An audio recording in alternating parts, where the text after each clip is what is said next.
was great. Thank you so much. So we'll Back go, up. you can go ahead and unmute. Okay. Do this one again. Okay. Each time we get a little bit closer, Mr. Griffin.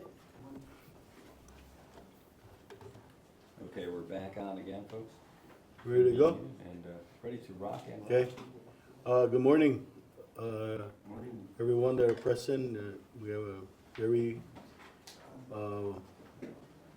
robust presence from the media, and you know, I recall talking to Tomas earlier about meeting with the press more often than I have been, and so in keeping with that commitment, here we are today. As you all know, I was in Washington, D.C. to attend the Presidential Inauguration man, I was on the ground only for 3.5 days. It was very, very challenging for me. Physically, it was very, very cold, but everything went smoothly with that. Obviously, the National Governors Association had everything in place for the governors who were present. So I was able to engage with some of our governors in the nation, not necessarily all of them, because we were just in one room for about an hour before we had to head to the capital, the nation's capital, for the actual inauguration. That was a very quite an experience, but there were a lot of people. There's a lot of crowd control, obviously, but we were able to sit at a very nice location for all the governors and VIPs, but we were there for almost 2 hours during the whole time for the whole inauguration. I also was took the opportunity to meet with some folks in DC. I met with the senior advisor for federal issues, federal and international issues, Mr. Radowagen, who was very instrumental in making all the arrangements for me. We were able to meet with key Congressional representative in the House. I wasn't able to do the same in the Senate, but met with Representative Neil Don from Florida, who is the chairman of a very strong committee. Representative Joe Wilson from South Carolina, who's on the Armed Services Committee, and Representative Radowagen. As you all know, she's the senior representative from the delegate from American Samoa, and of course Chairman Westerman, who is the chair of the Committee on Natural Resources, which obviously has oversight over the insular areas. So, these are really key people. I was also able to spend almost over an hour with our congressional delegate, Kimberly Hines, and we had a really robust conversation on what we both need to work on. So it was a whole day, basically, in Congress. That building is, and I was able to, and I was actually invited in. It was in the halls of Congress that one of the committees hosted the whole Taiwan delegation who were there. I was invited to that function. I met with the foreign ministers of the Taiwan delegation and the chairman of the legislative branch that was there, and several of their legislative membership. So let me double back and say that, you know, the conversation that we had, Westerman is probably going to be the committee that's going to oversee the 902 agreement. And that's going to start with, because there's going to be some congressional processes that's going to take place as we finalize that discussion and agreement. It's going to have to, some of them have to go to Congress. So more likely than not, it's going to fall on Westerman's committee. And, you know, Neil Don, Congressman Don had sort of made a commitment to continue to look out and help the Commonwealth in whatever capacity he can. He knows that, you know, there's a whole series of commitment from on our part to national security issue, and so he made a commitment to see what he can do to assist us also with our economic recovery. So that's a commitment, and eventually I'm going to double back. To some of you, I know that I will be going to, most likely going to the National Governors Association later on in third week of February, and I intend to use that opportunity also to double back and meet with some of them, some of these congressional folks that have made those commitments. In fact, I know that most likely the Secretary of Interior is going to be confirmed, and by then we would have the opportunity to meet with him. That's the opening salvo. So go ahead, Tomas. Thank you, Governor. I just have two questions for this round. The first is that OMB memo that everyone has read. Can you tell us what you did when you received that information? And today we're hearing conflicting reports about if it's rescinded for the memo or if the freeze is still in place, some places for federal funds. So what can you tell the CNMI people who are concerned about all the federal funds? Well, first of all, the first concern we have is those that are really critical for members of our community, Medicaid, food stamps. Those are really critical. And I'm glad the very next day that was clarified that those are not going to be impacted. I talked to the Secretary of DCCA, and he also checked with the federal agencies, the grantor agencies, and those programs are intact. Your question is, what did I do, or what was my Yeah, have you spoken to all the department heads, your cabinet? Yes, right now I'm reviewing the whole listing of programmatic funding, and I intend to have a meeting either this afternoon or tomorrow, actually, and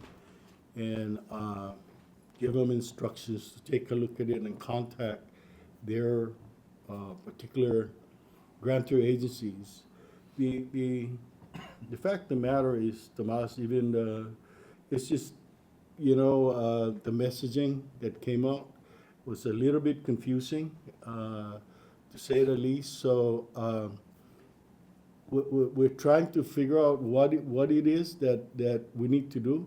But I think that the best thing to do is to have every department and agency that receive federal funds or programs, or federal programs, to reach out immediately to their grantors. All right, and just my last question before passing it on 902, has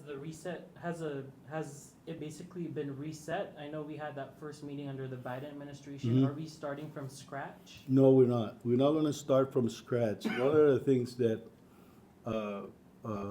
we would like to do is take all of the discussion items, because when I'm gonna have to the restart would be to ask the president to appoint his representative, and I don't think it's gonna be a long process to review the discussion level, because a lot of the folks that were involved in the discussion level, the legals and the financial folks are still in there.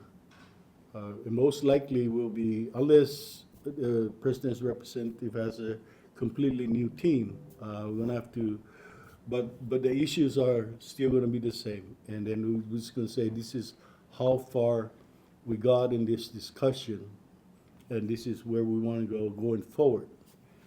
And so,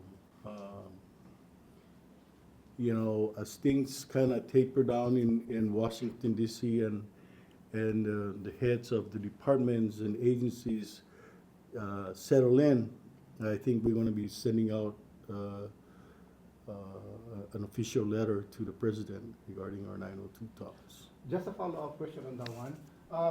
Considering the difference between the ideas and the positions of new administration and the previous administration, would you expect changes in the minds of those people you talk in the discussion, particularly on the federal side? I don't think so. To be frank with you, I mean, the issues are going to be the same. Maybe the approach is going to be different, but the issues are going to be the same.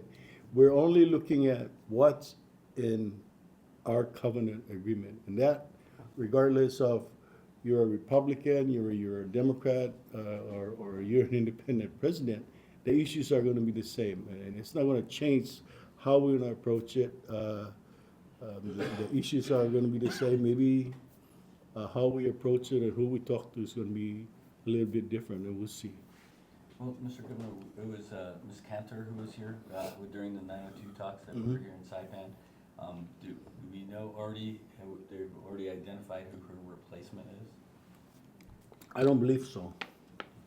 I think the Secretary of Interior will be confirmed shortly.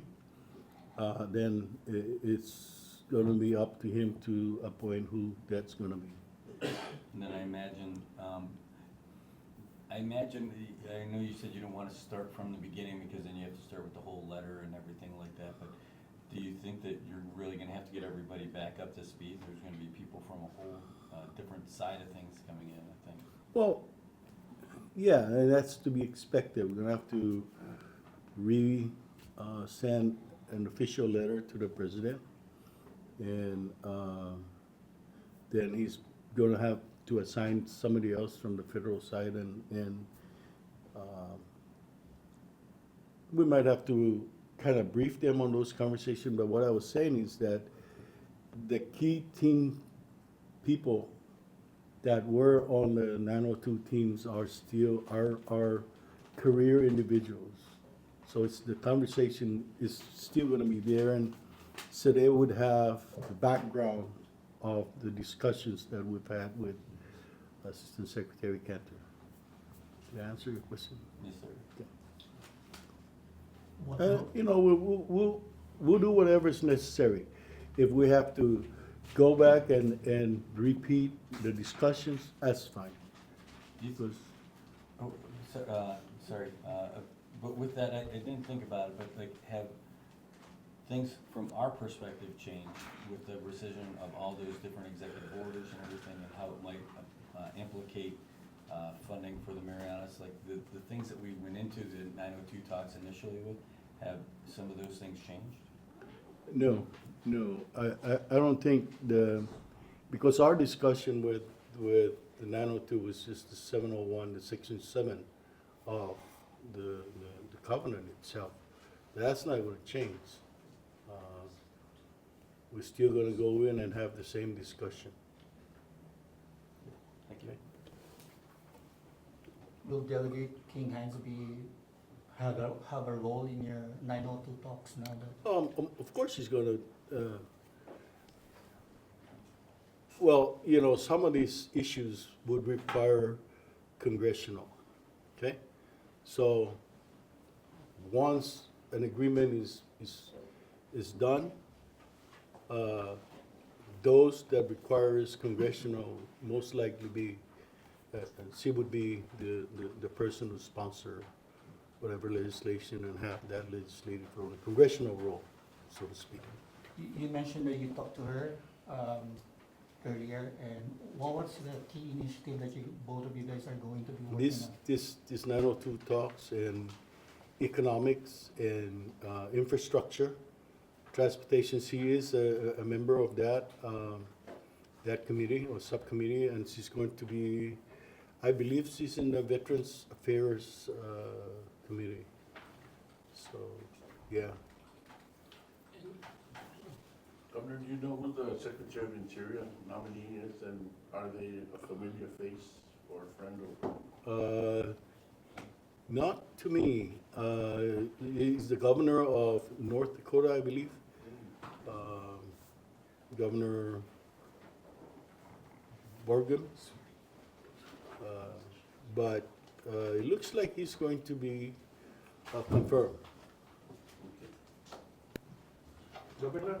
Yes, sir. Are you able to meet with the chairman of the RNC when you visit? Like, were you able to spend time with? No, I wasn't. I mean, like I said, I was just there for 3.5 days.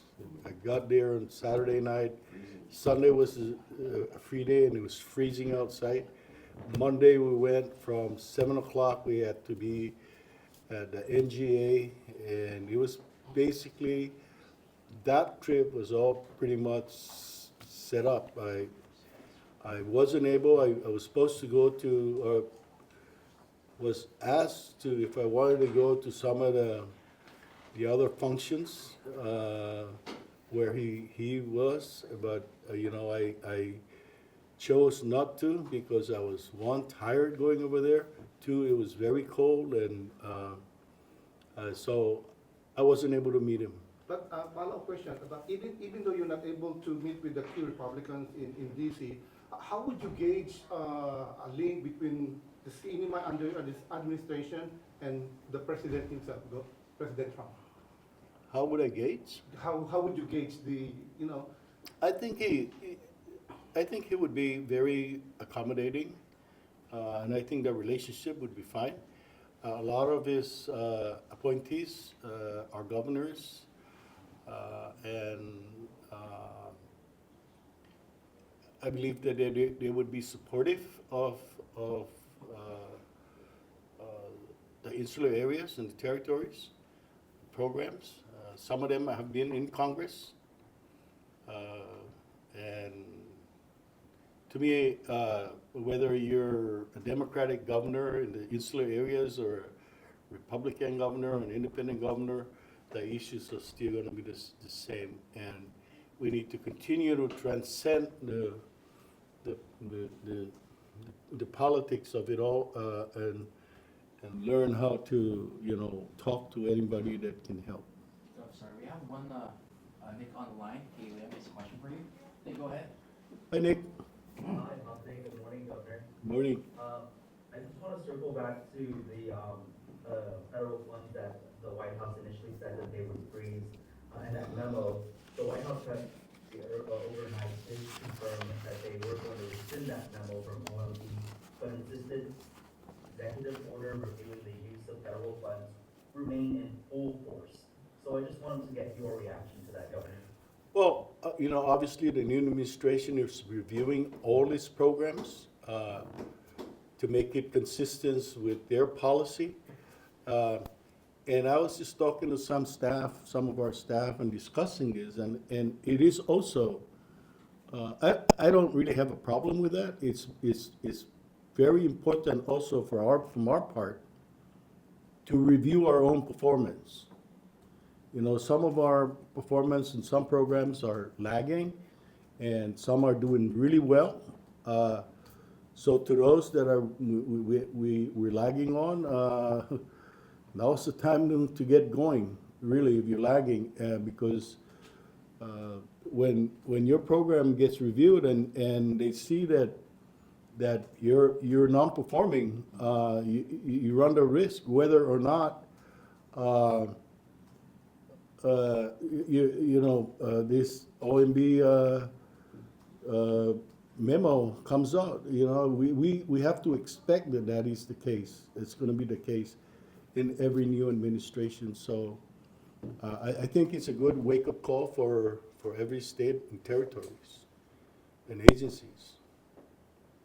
Safe to say you're a bit relieved to hear that that memo had been rescinded, at least for now. Yes, absolutely. Of course, we have ongoing projects and programs, and when the first memo came out, it was just like almost nobody had any idea how that was going to be rolled out, and we're glad that we're at least getting some clarification, and we pull back and put a pause on it.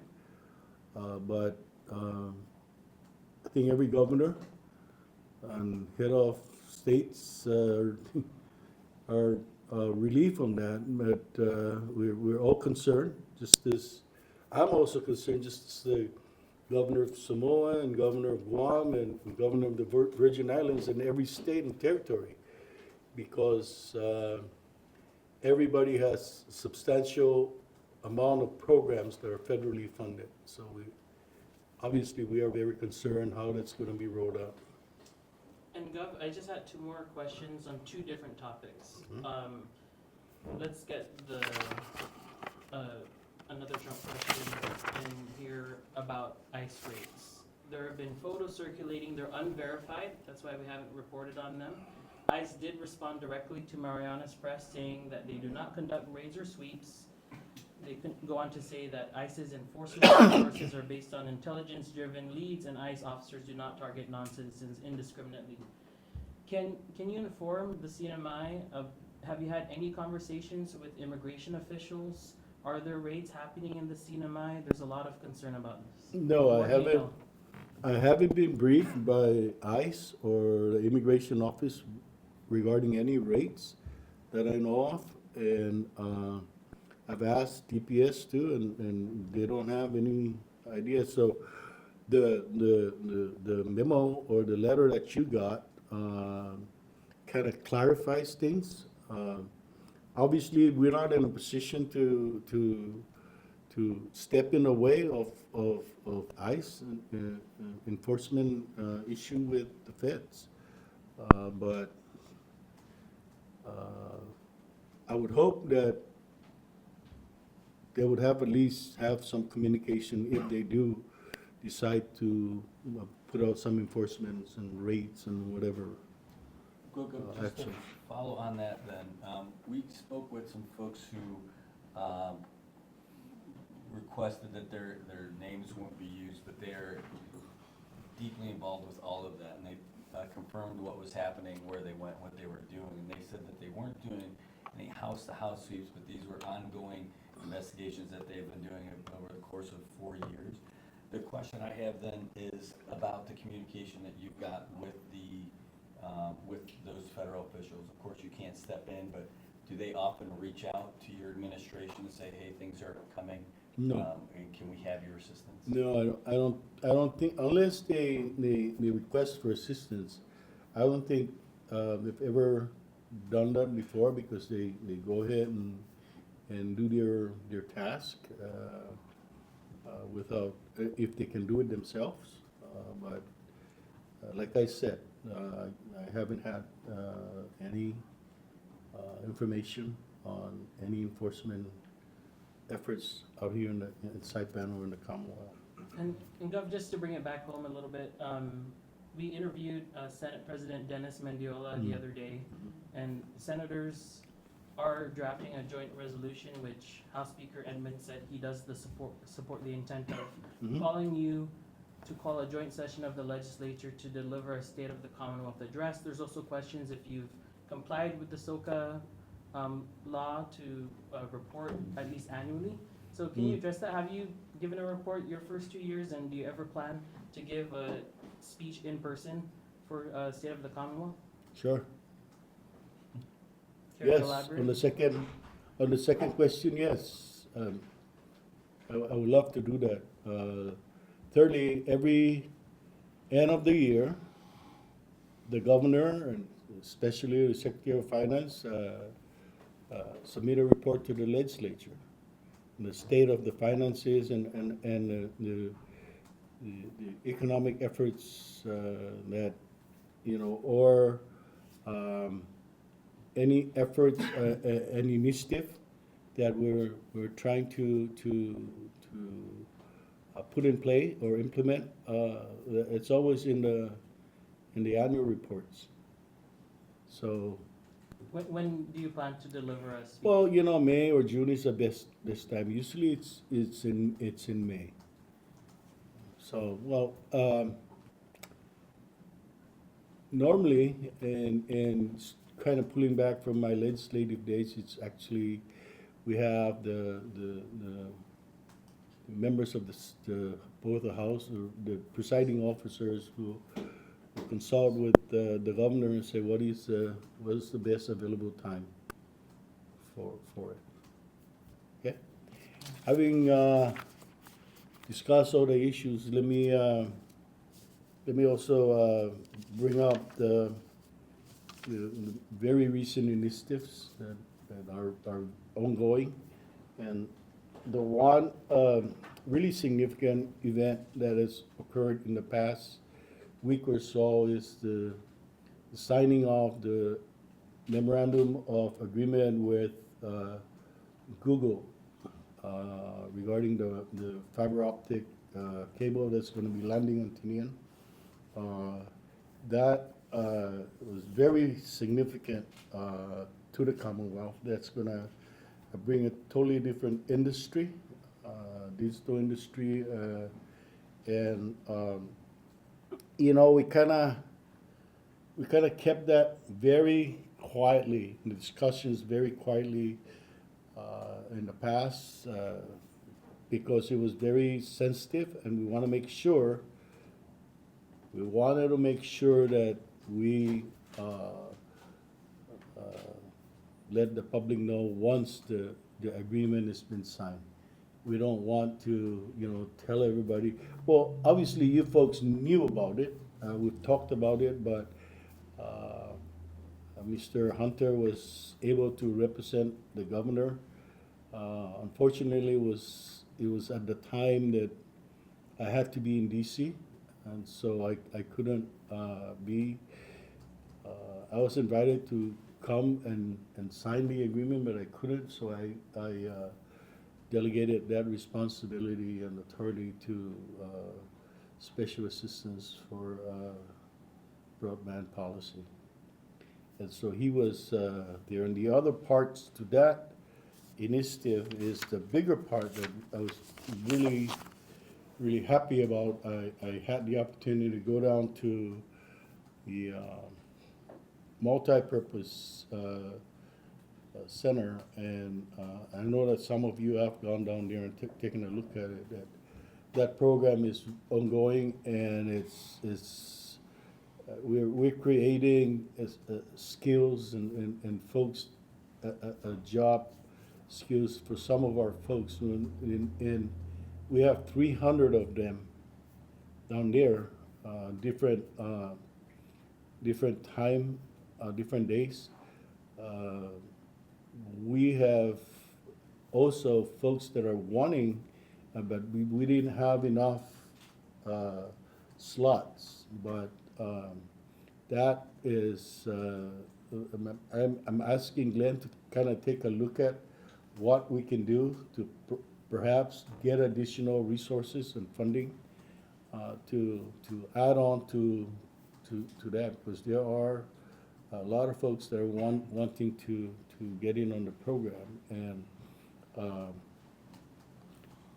there are students from NMC students from NM Tech and others that are, I actually met up with some folks that are my age, are retired, but they wanted to find those skills. And Tomas, you see some of these folks, right? You've been down there, and so you know, Brad. I don't know if the variety and Mr. Swart, but you guys should go down there. Take a look at the individuals that are, some are very young in college and some are not as young, but so it's a spectrum of different members of our community that are very interested in that skill set. So I don't know if Glenn wants to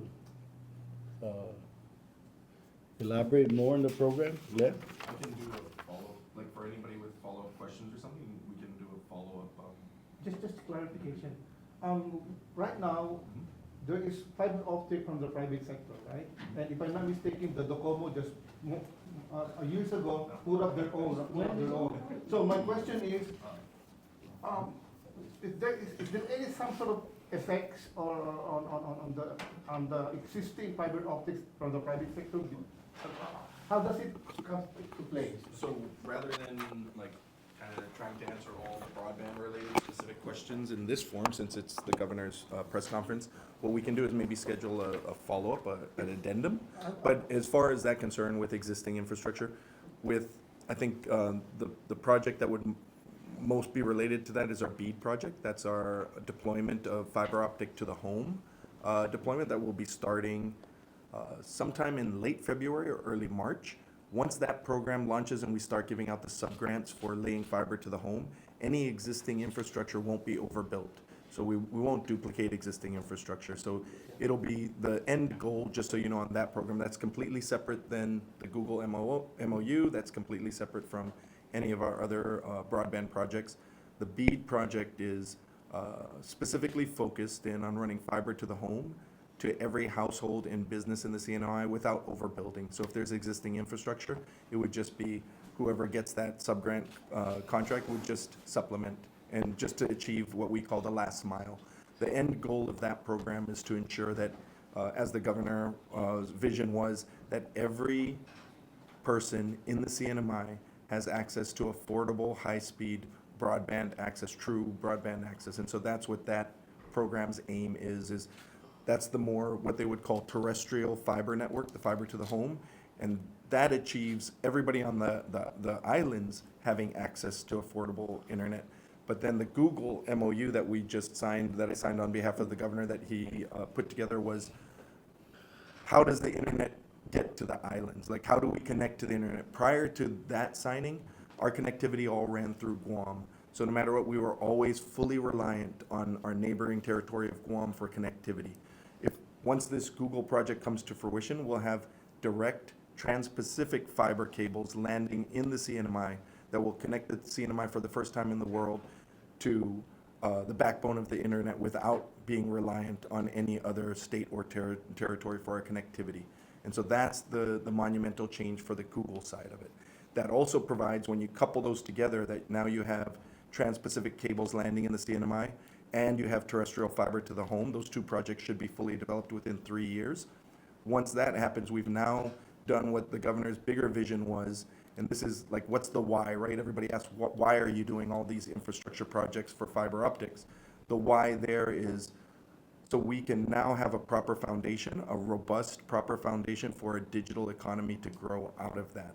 So now digital nomads, software engineers, all of these content providers, all of these different connected industries to this digital ecosystem could now really focus in the CNMI and say, yeah, their tax is really good there, their weather is great, their governor's a great guy, might as well look to the CNMI to be a home for establishing these digital enterprises. And or even from within, like with the boot camp that he's running, we have entrepreneurs, we have content providers, all of you folks utilize the internet to get your stories out when big stories happen.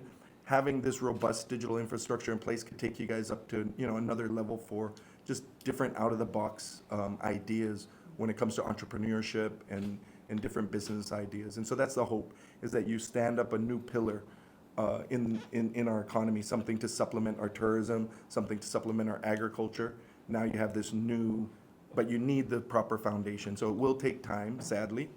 It does take a little bit of time, but these are, yeah. One of the great takeaways, and I was very excited when I went down to the multipurpose, because in the immediacy, when the fiber optic starts coming in, and the broadband projects kicks in, we will have local residents that have that skill set, potentially to be employed by, IT&E, Docomo, or Pacific Data Systems. We will have the workforce to be involved.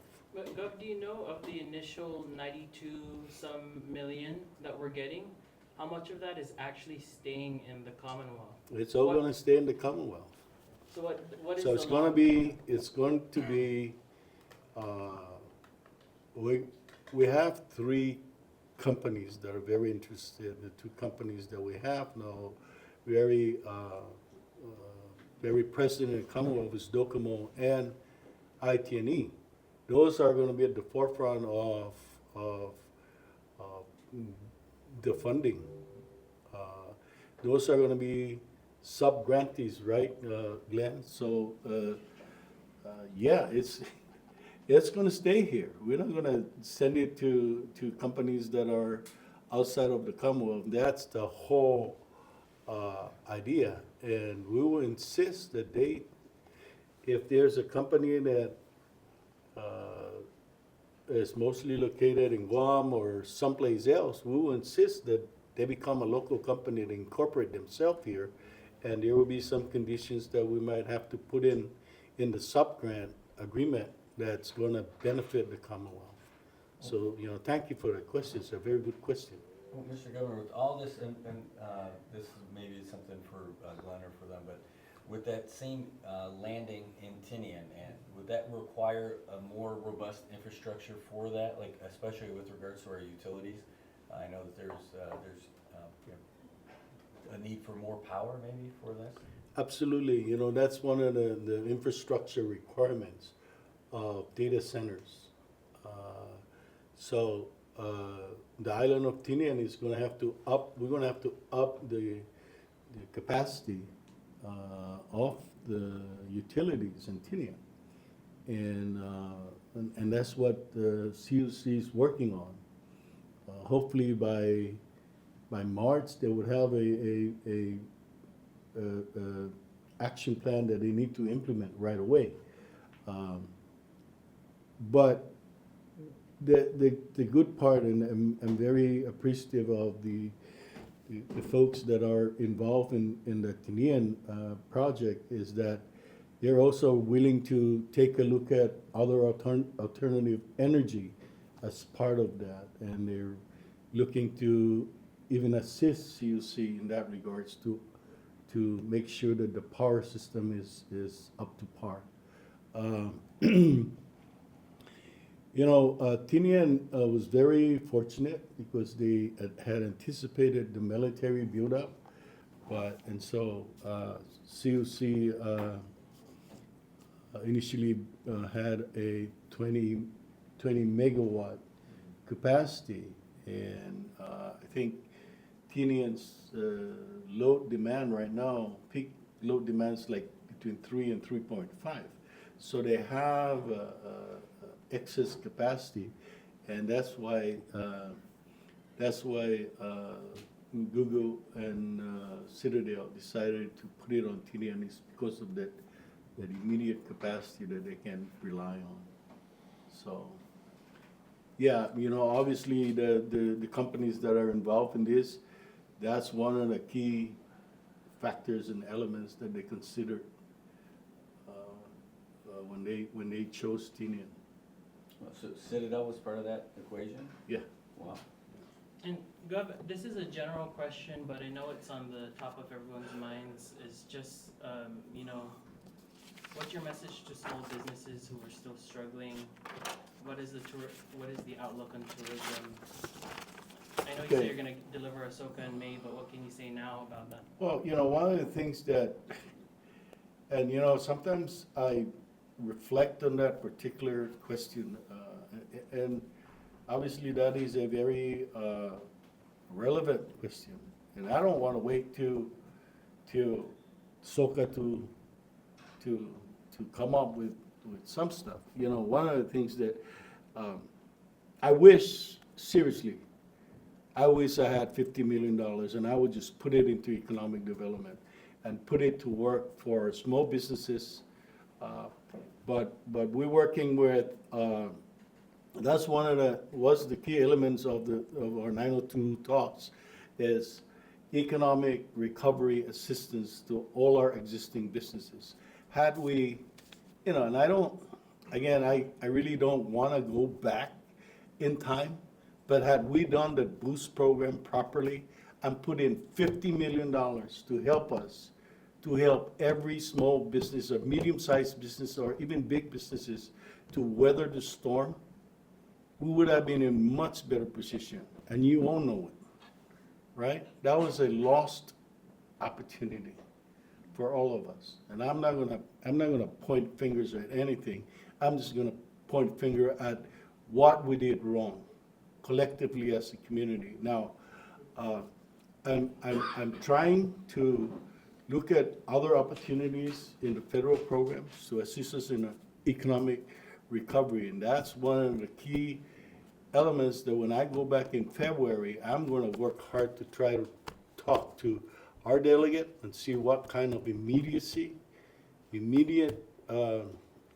funding we can, just specifically for small businesses. There are opportunities, and maybe it's kind of unorthodox approach, but I'm seeing opportunities that we can. And I'm looking at also, I'm going to be talking to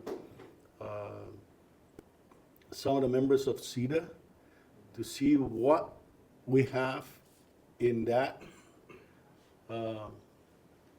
agency that could help, and if there's any restriction in the statute or in their own regulations, we should make those adjustments, right?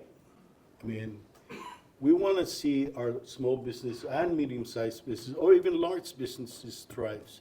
Even large businesses, when they take a look at their bottom line and say, well, the Commonwealth and Guam is really underperforming in the region.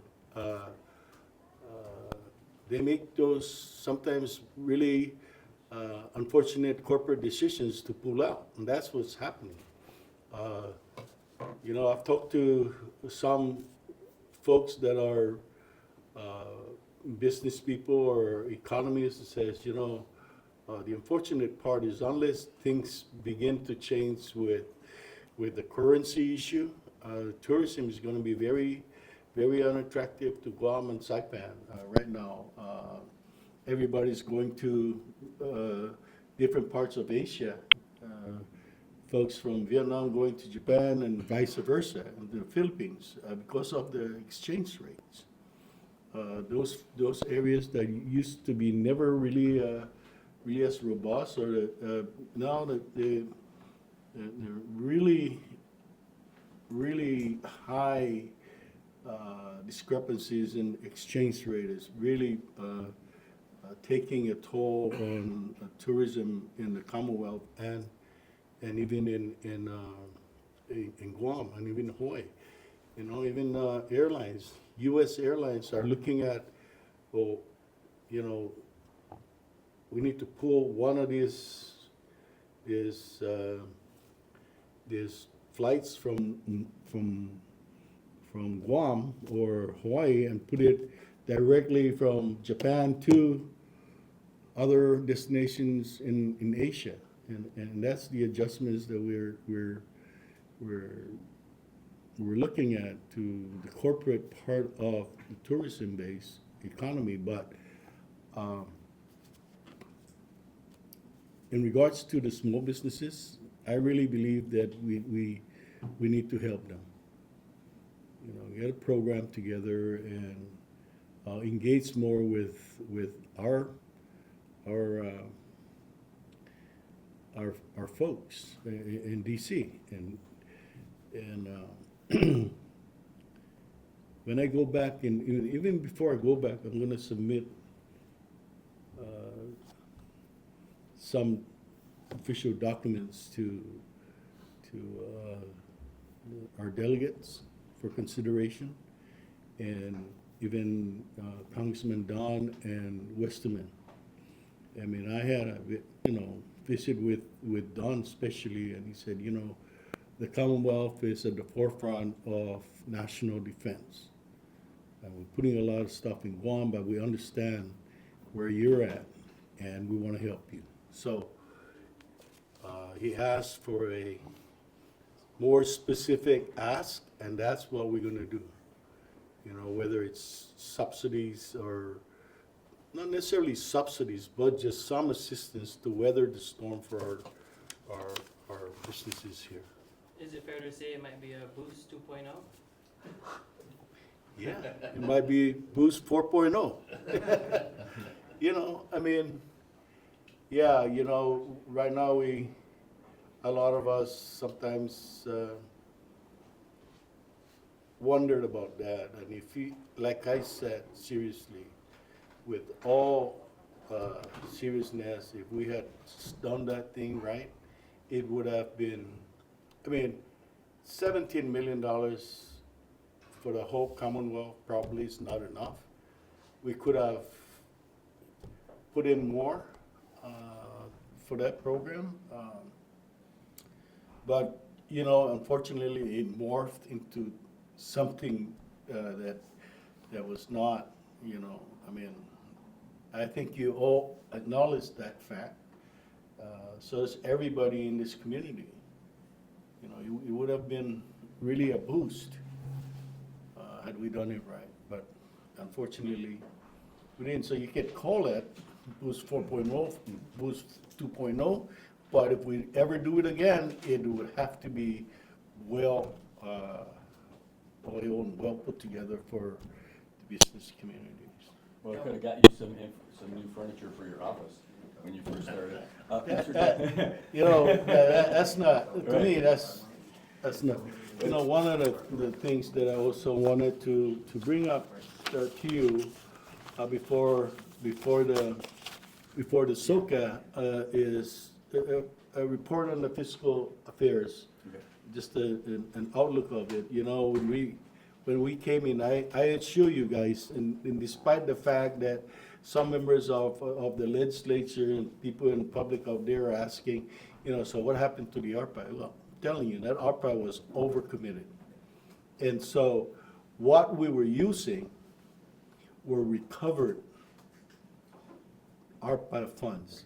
We spent close to $50 million, or maybe even $60 million in ARPA to pay for expenses under COVID and even YouTube, but mostly COVID. And we submitted for reimbursement to FEMA, and that took a long time for it to be recovered. So, but when we came in, the fiscal condition of the Commonwealth, despite the large amount of funding that was available for us, was just not there. I mean, this is the fact. In 2021, we had a $66 million deficit.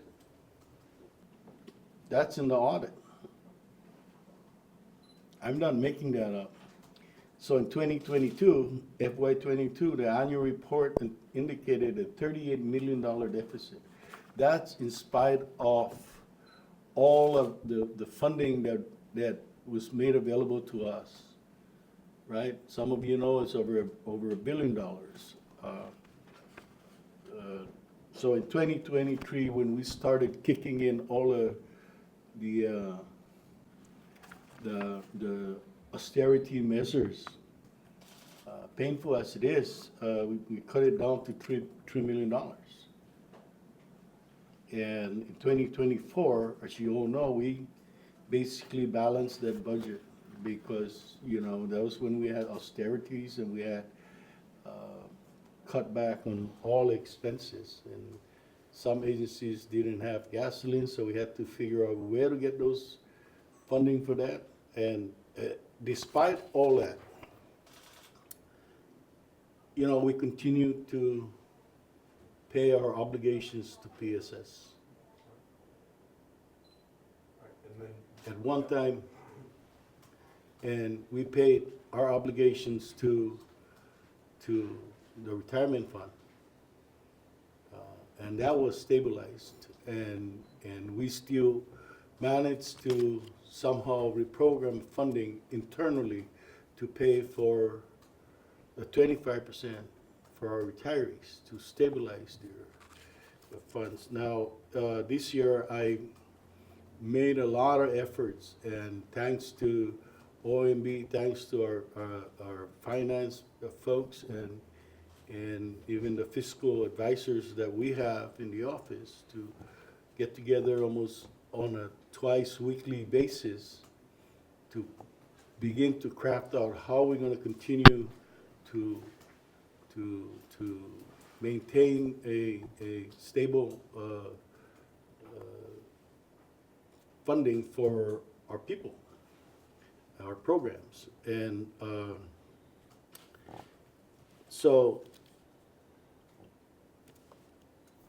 as you all know, in November, we decided that those folks that continue to sacrifice for 2 years from the austerity on their hours, compensated hours, we lifted that part. And we are going to continue to monitor and make sure that everything else, the retirees, the health and life insurance, which is critical, the local match to our Medicaid program continues to be paid on a timely basis. It's been a challenge, guys. It hasn't been rosy, but you know, we all wake up in the morning, thank the Lord for the day and ask Him for strength and guidance, and we move on, and we get to it. But Sorry, we just have one question from MBJ, Skylar. ooh, Skylar. okay, all right. I'm sorry. Good day, Governor. My name is Skylar Obispo from the Mariana Business Journal. I wanted to pivot a little bit. I'm going to be asking questions regarding the return to an 80-hour pay period that happened back in November. Pardon me? I wanted to know how, it's been a few months already, but I wanted to know how effective that has been for the CNMI. He wants to ask about the lifting of austerity and how effective that has been for the CNMI. First of all, when we made that decision, we went through several scenarios and evaluation and assessment of how sustainable it's going to be. And we believe that it's going to be sustainable. Now, how effective is it? That's 10 hours of salaries for our people. 793 employees in the government. So I know, without going and doing the data gathering and all that economic data gathering, I know that it is very impactful. You know, families are a little bit relieved, and so am I, seriously. And it is impactful for those employees that, dedicate their life to services to our community, to have a full 80-hour work payroll. Did I answer your question, sir? Yes, thank you so much. But I also wanted to ask if there was any changes you've been noticing within the overall economy, if there's any data to reflect that. No, so far, we have been keeping and making sure and monitoring all the essentials, and so far we're doing fine in those, And if there's going to be any drastic changes, we're going to have to make those adjustments. I will not be, albeit it's going to be, it might be unpopular, but that's the fact of life. And if we're monitoring and if there's a downward departure on the revenues, we're going to have to make those adjustments accordingly. Right, thank you, everyone.